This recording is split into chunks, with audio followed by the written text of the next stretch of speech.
unemployment rate. Jump in the unemployment rate. Unemployment rate has jumped in just the last year. The jobs picture is not very rosy. In many countries around the world, unemployment is at multi-year lows. In theory, this means it should be easy to find work. I want to work, I need to work. And yet, in practice, there has been a tsunami of anecdotal evidence to suggest the opposite is true. And it's only getting worse. That's why today, we're going to examine why it is that you can't seem to find a job despite their apparent abundance, and what you can do to stand out from other candidates. Now, let's begin with explaining what unemployment actually means. To put it simply, a person is counted as unemployed if they don't have a job but are currently available for work and have actively looked for a job in the last 4 weeks. There are 3 types of unemployment. These are structural, frictional, and cyclical. Structural unemployment can basically be viewed as a mismatch in skills. For example, you've seen a job as a car mechanic, but your skill set revolves around coding in JavaScript. Obviously, you can't exactly just code yourself a new car oil change. Frictional unemployment is only temporary, usually only really occurring as you transition between jobs. Perhaps you've switched careers or you've moved to a different city. However, cyclical unemployment is the most important form of unemployment and is the one that most people think about. It arises from the business cycle, when businesses look to reduce their headcount to meet profit expectations. As a side note, there is also underemployment, which is when people are working basic jobs despite being overqualified. Think someone with a master's degree in engineering working at the drive-thru at McDonald's. Alternatively, underemployment can also include those who are actively seeking full-time work and are working part-time until they find it. Anyway, according to the US Bureau of Labor Statistics, or BLS, the current unemployment rate in the US is 3.9%. Specifically, there are 6.5 million unemployed people in the US, and yet there are 8.5 million job openings. However, the BLS also predicts that there's an additional 5.6 million people who want a job but aren't counted. We'll come back to how unemployment data is calculated a little bit later. Something to keep in mind here is just because 3.9% of the population is unemployed, that doesn't mean that 96.1% of the population is working. There are other factors to consider, such as students, retirees, those with disabilities, or people doing the most important job in the world, raising a family at home. These people are subsequently not counted towards the labor force. Now, obviously, this data only really applies to the US, which has the highest GDP of anywhere in the world. But as the saying goes, when America sneezes, the rest of the world catches a cold. As such, we'll mainly stick to US statistics throughout the video for simplicity's sake. By the way, have you liked this video yet? Come on, we know you want to. I bet you want to poke that subscribe button too, don't you? Please be our guest. And you see that little bell icon? Go ahead and treat yourself. You deserve it. Anywho, there is a ton of reasons why people aren't finding jobs, but one reason is because doing so would actually be a net negative. Basically, people are unwilling to accept salaries that don't meet the rising cost of living, and employers don't want to pay too much, because they have their own costs to think about. This creates a bit of a catch-22 situation, leaving job positions vacant for longer.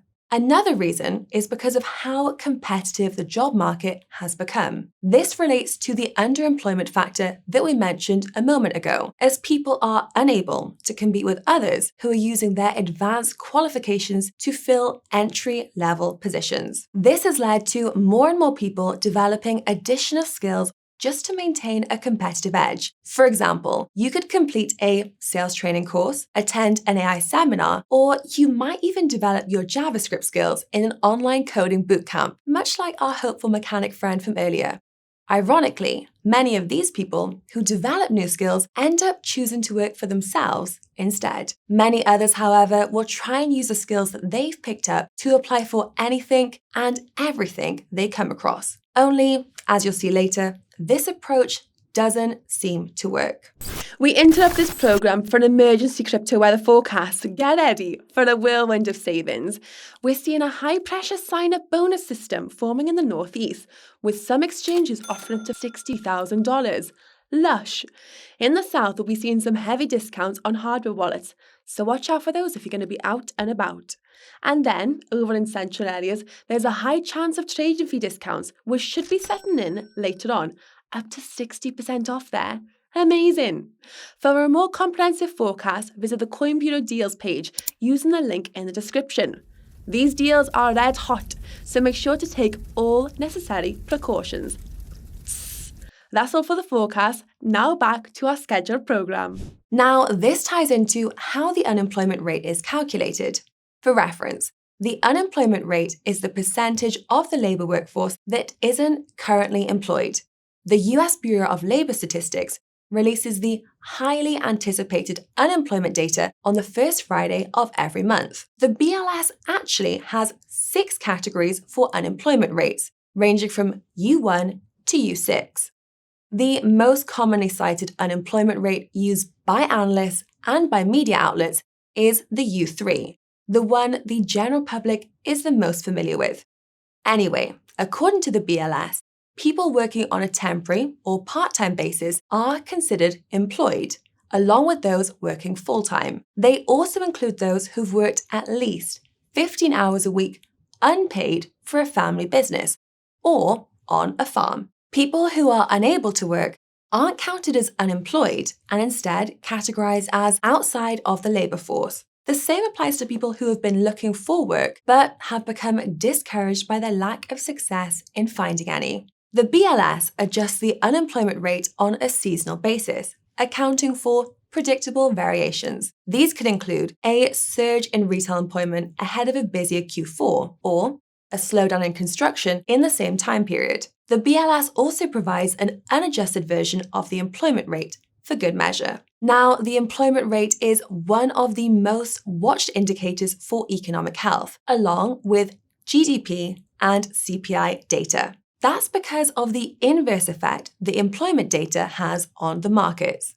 In case you weren't aware, a low unemployment level might be good for people's livelihoods, but it's paradoxically bad for the markets. That's because a low unemployment rate means the economy is strong and that there is no reason for the Fed to lower interest rates. If the unemployment rate goes lower, it could even mean the Fed needs to raise interest rates, as the strong economy could cause inflation. FYI, raising rates restricts borrowing and spending. Conversely, a higher unemployment rate is paradoxically good for the markets because it usually means that the Fed will have to stimulate the economy by lowering interest rates, which makes it possible for people to borrow and spend more, and, in the case of the rich, buy up more of the assets us regular folk are trying to buy, like homes.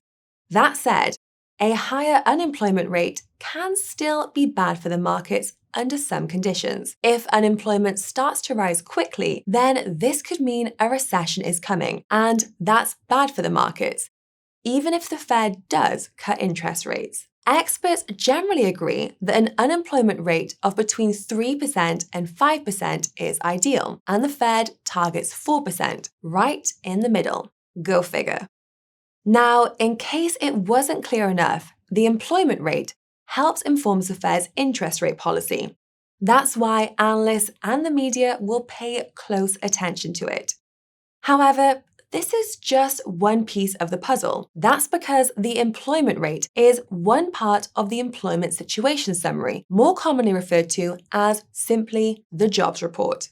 The jobs report is based on surveys of households and employers. It analyzes several key pieces of data, such as the number of people on payrolls, the average number of hours worked per week, the hourly earnings, and several versions of the employment data. The jobs report is also the first to provide data for the previous month, making it one of the most highly anticipated economic indicators. Because the Fed will reference the jobs report when setting monetary policy, investment firms will issue estimates ahead of its release because of how it can move the markets. Anyway, the jobs report is made up of 2 surveys, the Establishment Survey and the Household Survey. The Establishment Survey, previously known as the Current Employee Statistics Survey, or CES, collects data from over 120,000 non-farm businesses and government agencies. It accounts for approximately 1/3 of all workers on payroll, and as a fun fact, the survey excludes farm workers due to the seasonal nature of the industry. Well, the more you know. Notably, the Establishment Survey provides data per state and per industry, and is seasonally adjusted in the same way as the unemployment rate is. Data for non-farm payrolls, or NFPs, is adjusted in both the Establishment and the Household Survey to incorporate these seasonal adjustments, as well as additional survey responses. As for household surveys, these are based on monthly interviews of around 60,000 households conducted by the US Census Bureau on behalf of the BLS. Household surveys are what gives us the U3 unemployment rate that we mentioned earlier. However, household surveys are also less precise due to having a smaller sample size. Another unemployment survey that the markets watch is the Job Openings and Labour Turnover Survey, more commonly known as JOLTS. This is a monthly report published by the BLS that counts the number of job vacancies against the number of separations, including voluntary quits as well as layoffs or firings, and other separations such as retirements or deaths. The job openings of the JOLTS report are closely monitored as an indicator for labour demand, whereas quits are monitored as an indicator for employment demand. Together, the JOLTS provide a gauge for turnover rates. The thing is, people only tend to pay attention to a portion of the JOLTS data, specifically the job openings. The problem is, this doesn't provide a clear view of the bigger picture. Now, this begs the question of how the current jobs data matches with the state of the economy. Well, if you were to look at the unemployment rate and the number of job openings, things might look hunky-dory on the surface. Recall that the current unemployment rate in the US is 3.9%, which economic analysts would agree is reasonable, as it falls within the 3 to 5% range. And recall that there are currently 6.5 million unemployed people in the US, with 8.5 million job openings. Plenty for everyone, right? Well, not exactly. You see, the real problems lie in the rate of hiring. If you exclude March and April of 2020, hiring in the US economy is actually at its worst level in 6.5 years. This is something that Jeff Snyder over Eurodollar University discusses at length, and we'll leave a link to his video in the description for you to check out. In that video, Jeff explains that the rate of hiring in March this year came in at 5.5 million people, which is the lowest hiring rate since December 2017. He also explains that the number of people quitting their jobs is falling, and that's because people know how hard it is to get re-employed once they leave. This is more concerning than you might think, because it proves just how weakly the economy is performing, despite what Jerome Powell and co. would have you believe. That's because, logically, businesses will slow down their hiring when they don't see enough potential to generate more revenue. In fact, this is something that's even been noted by the S&P. Regarding Q2 of this year, they said, and I quote, "A number of survey respondents indicated that they have held off on backfilling positions following the departure of staff. As a result, employment decreased for the first time since June 2020. This underscores something that the Fed doesn't seem to take into account. A low unemployment rate does not equal a booming economy, something that we are literally seeing right now. The thing is, a primary factor calculating if the economy is officially in a recession is to see if there's been an increase in the unemployment rate. And some would argue we're already in one, although this really depends on your definition. For reference, the Federal Reserve notes a recession as being 2 consecutive quarters of declining GDP, whereas the National Bureau of Economic Research, or NBER, provides their definition as, and I quote, "the period between a peak of economic activity and its subsequent trough, or low point." And if you've watched our video about when a recession could be here, you'll know that former Fed insider Danielle DiMartino Booth believes that the US has actually been in a recession since October 2023, because the unemployment rate in the US has gone up in every single one of the 50 states. We'll leave a link to that video below.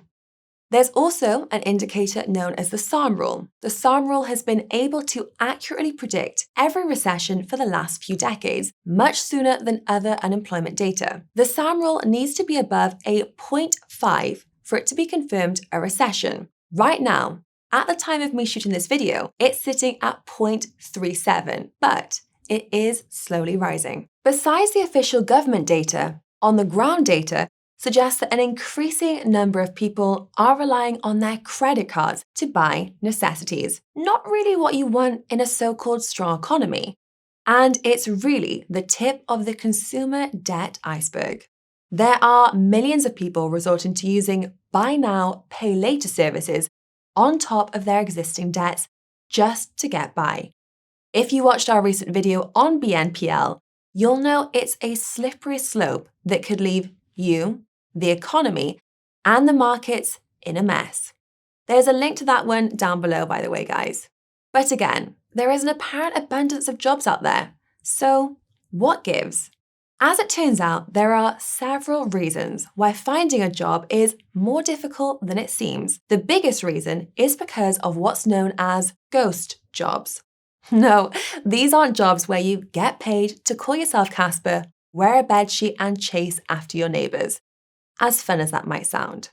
Ghost jobs are postings that a company will put up for a job that they have no intention of filling, at least for that moment in time. Ghost jobs are listed by companies to give them certain advantages. For example, they could keep a job listing open indefinitely, even if it's already been filled, because the employer knows it's a job with a high turnover rate. Keeping it open saves costs on relisting.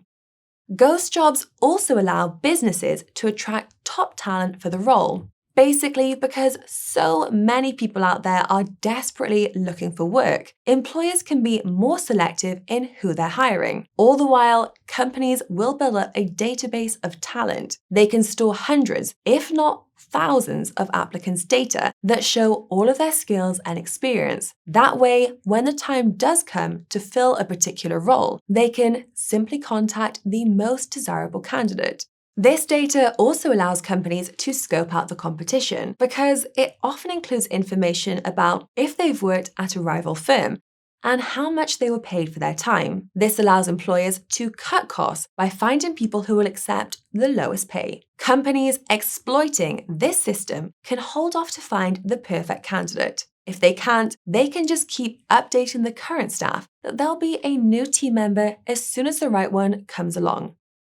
Honestly, it is a broken system, rigged against workers, but it is great for businesses. But perhaps most important for the employer, advertising jobs looks good to shareholders because it gives the illusion that the business is growing, even if it isn't.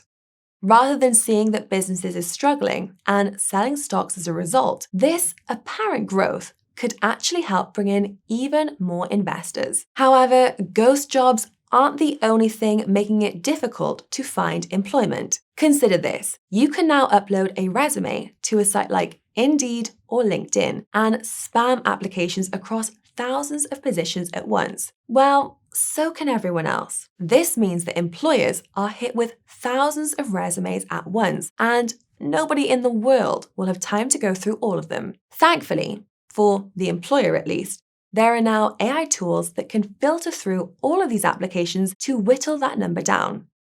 However, this convenience comes at a huge cost to both the employee and the employer. A survey found that up to 75% of resumes are rejected before they're even read by human eyes, and rejections include people who are both underqualified and overqualified. But maybe a job isn't being filled because it just isn't desirable enough. As we touched on earlier, even the bare necessities are much more expensive than they used to be, so people might not want a job that pays a low salary or has an irregular schedule with little to no benefits or even job security. And speaking of job security, it's not just difficult to get a job, but in some cases, it's even harder to keep it. In 2022, Engadget got hold of a leaked report from Amazon, which revealed their staff turnover was so bad that despite being a business of 1.6 million people, Amazon was actively hiring 2.4 million people. This puts their staff turnover at 150%. Now, to be fair, this practice might be sketchy, but it isn't illegal. And because it seems to work well for employers, it isn't likely to stop happening anytime soon. The difficulty in finding a job can be seen everywhere, from large corporations cutting thousands of jobs to small businesses closing down, and even people on TikTok saying they've applied for over 1,000 jobs with little to no success. And from the 16 final interviews, I've got one offer. A lot of this comes down to the demand for various sectors slowing down after the pandemic. For example, Expedia announced 1,500 layoffs in February, accounting for 9% of its overall workforce due to slowing travel demand after the post-pandemic boom. Other companies are cutting their staffing numbers after overhiring during the pandemic, such as Indeed, which ironically announced 1,000 layoffs. When you lose your job at a company designed to help you find work, you know things aren't exactly going well. It's not just the pandemic causing layoffs either. For instance, Tesla's CEO, Elon Musk, announced over 6,000 layoffs due to reduced sales of its EVs. Logistics company UPS has cut 12,000 jobs in order to save around $1 billion in costs, with managers and contractors making up a majority of the positions being laid off. As for smaller businesses, these have had an even harder time keeping up with the economy. In fact, according to the BLS, 20% of small businesses close within a year, and just under 35% of them make it to their 10th anniversary. This is significant because despite corporations making the headlines, it's small companies that make up as much as 90% of all businesses around the world, accounting for 60 to 70% of all employees. Many small businesses claim to be struggling to fill positions, citing a lack of qualified applicants, although, given what we discussed earlier, whether this is true or not is up for debate. Regardless, small businesses typically list quality of labour as the second largest challenge, behind inflation. Of course, some sectors tend to struggle more than others. As you can see in this chart, the industry with the highest unemployment rate is leisure and hospitality, with 5.7%. On the flip side, the sector with the lowest unemployment rate is governments, with just 1.2%. What a surprise. So then, this begs one all-important question. With the job market becoming more and more competitive by the day, how can you position yourself to stay ahead of the pack? As it so happens, there are a few steps you can take to boost your chances of landing a job. The first thing you can do is to go out and network. Speak to people who work in an industry you're interested in and try and get yourself a seat at the table, so to speak. In a lot of cases, it's not what you know, but who you know that will get you where you want to be. Another thing you can do is to find something you enjoy and something that you're good at, and to master it. To quote Mr. Warren Buffett, in the world of business, the people who are most successful are those doing what they love. Start honing your skills in these areas, and sooner or later, there won't be a reason for a company to say no. But what if they still do? Well, maybe your skills can give you the option to work for yourself. Maybe you love decorating, or perhaps you love writing. Whatever your talent is, consider putting it to good use by building your very own business around it. If that doesn't sound like you, and you'd rather try and get your foot in the door of another company, then consider working voluntary for a bit, if that's an option for you, of course. Not only will you be able to showcase your skills, but you'll be the first in mind for consideration if and when a job comes up. You could even make that consideration the condition for your voluntary support. Next up is your resume. Your resume is basically your own sales pitch, so you want to make sure that it follows a few basic rules. Keep it short but detailed. Add a few personal touches and use a template that makes it appealing to the hiring manager. Put yourself in their shoes. Would you be interested in reading it? Or would your eyes just glaze over? There are plenty of templates online you can use if you're not sure how to structure your own. And if you really want your job application to be considered, then don't just spam applications to thousands of positions in a spray and pray approach. Take time to go through each application and find out further information. Apply through the website directly as well as on Indeed or whatever job site you're using. Maybe you can even find the contact details for the hiring manager. If you do, then why not send them a message highlighting your eagerness to work there? You know, if you're feeling ballsy enough, why not send a voice message? This provides a much needed personal touch, rather than just being another resume in a long list of resumes. Whatever steps you choose to take, we here at Coin Bureau wish you all the very best of luck. Happy hunting! Okay guys, that is all for today's video. If you found it interesting, let us know by smashing that like button. If you want to get more interesting content like this, subscribe to the channel and ping that notification bell. If you know someone who would find this video interesting, take a second to share it with them. As always, thank you so much for watching, and we'll see you all next time. This is Jessica, signing off.